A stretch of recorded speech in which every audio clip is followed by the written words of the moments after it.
called crypto an index for money laundering. Blackrock and thieves.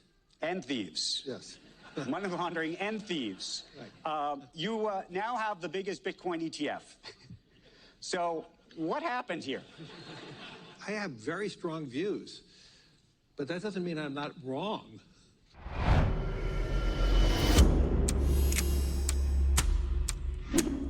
So Larry Fink, CEO of Blackrock, the largest asset manager in the world, pretty much admits that he was wrong about Bitcoin and reveals a big shift in his view.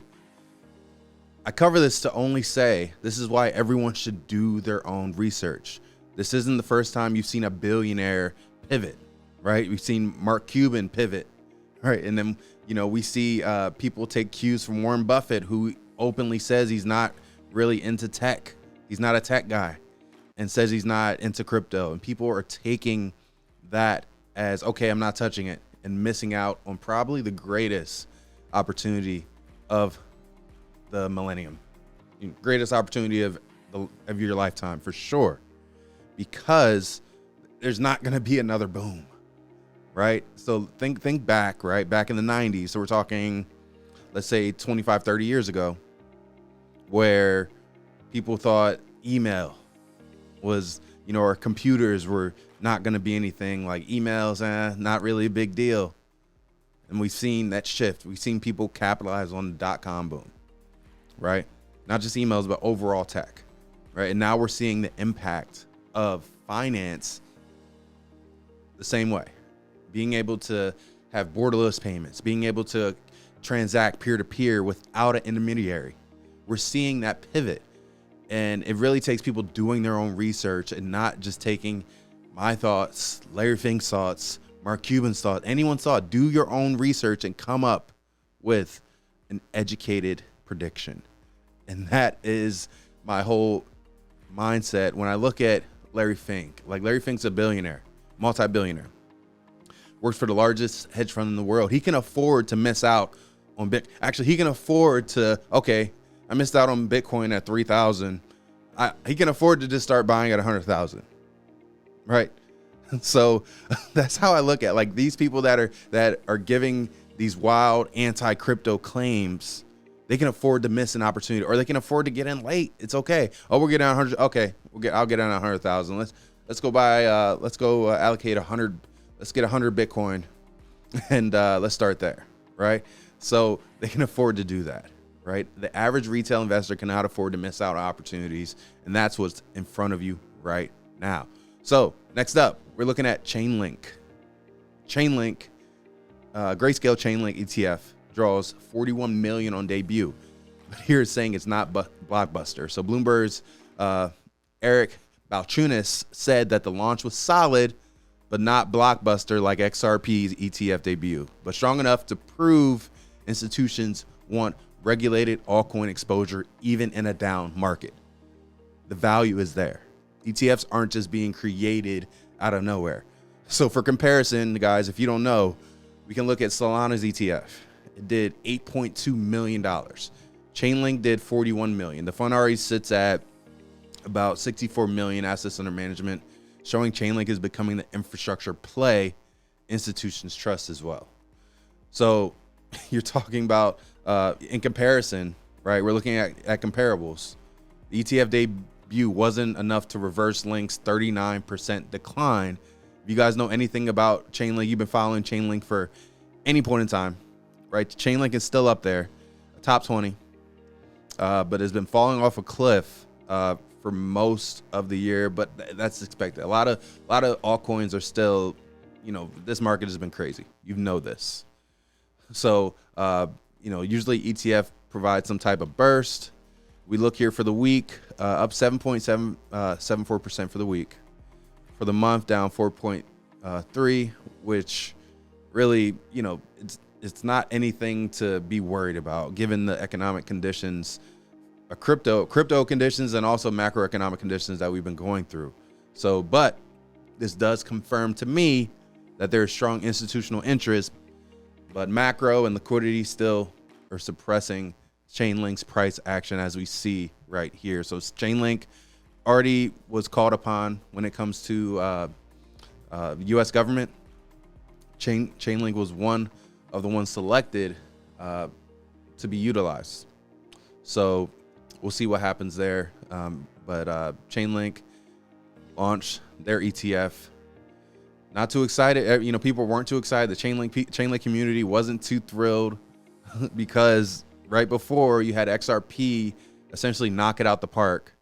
Chainlink has that community though, so I definitely think Chainlink is something everyone should be paying attention to. We have Grayscale predicting the 4-year cycle will prove to be incorrect in 2026. This is a popular statement, right? Because a lot of people are seeing that. We're seeing market conditions that we've never seen before. But Grayscale is saying they believe Bitcoin could make new highs in 2026. People are asking why. Why do you think the 4-year cycle is over?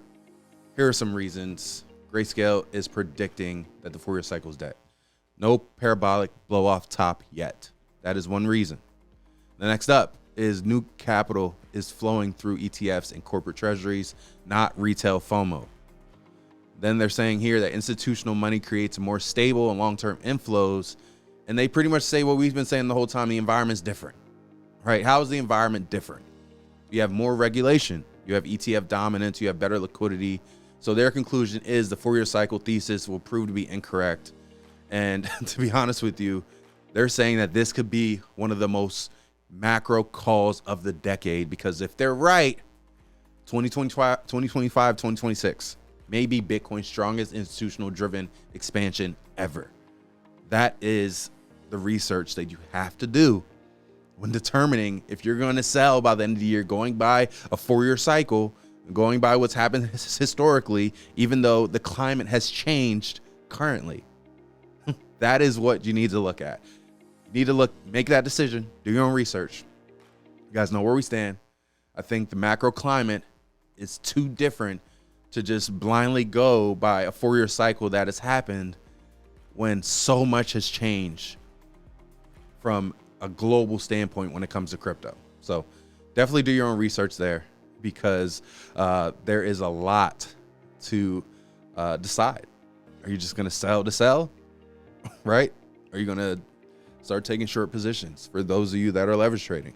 Or are you going to look at the macroeconomic conditions and determine if the 4-year cycle is no longer valid?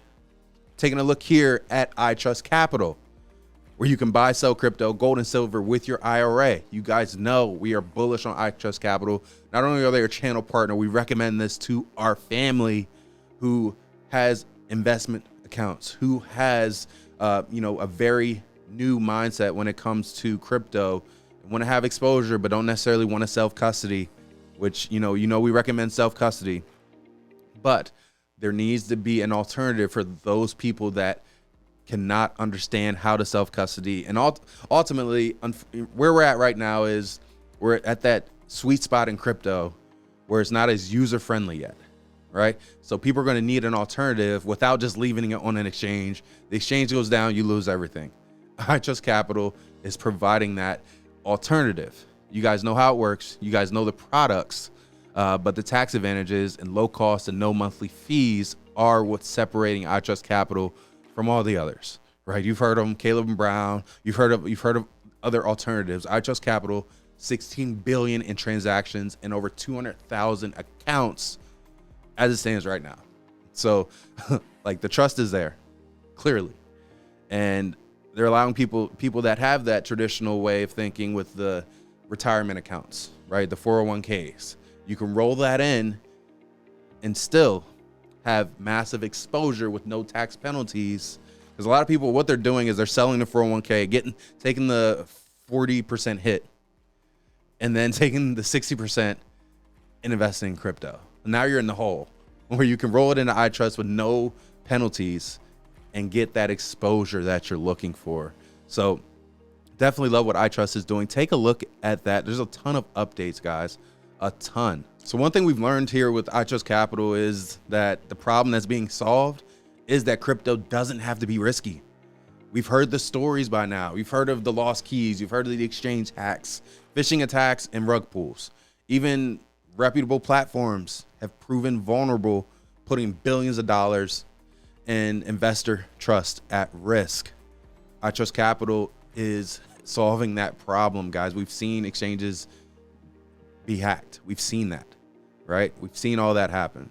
And centralized platforms, leaving your crypto on these exchanges has proven to not be the way to go, right? Get it off an exchange. Use the exchange like using a restroom. You're in and you're out, right?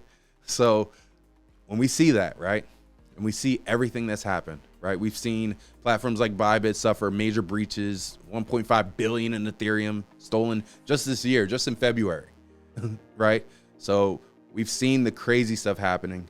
I Trust Capital is providing that alternative to keep your stuff safe, keep your crypto safe, but also provide a solution for those who have friends and relatives like me who really should not be self-custodying their crypto.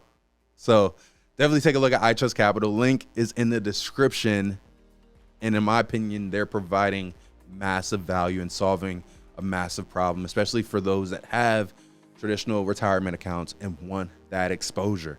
We don't necessarily want to get banged around with fees, investing in an ETF for partial exposure with a ton of fees, right? You can do it yourself. I Trust Capital. Take a look. Link in the description. So we've seen everything going on. We can recap all this, right? We have Chainlink with the ETF debut. A lot of communities a little bit disappointed.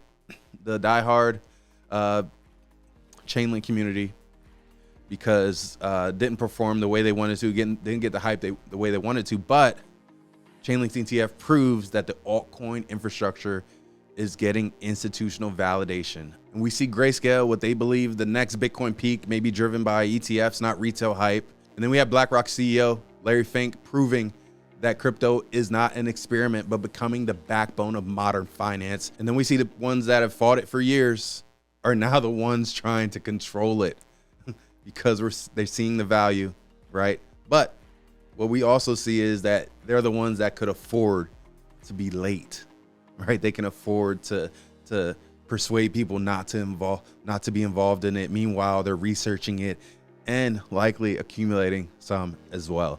Hope you guys got some value out of this video. Keep moving forward in everything that you do. See you soon.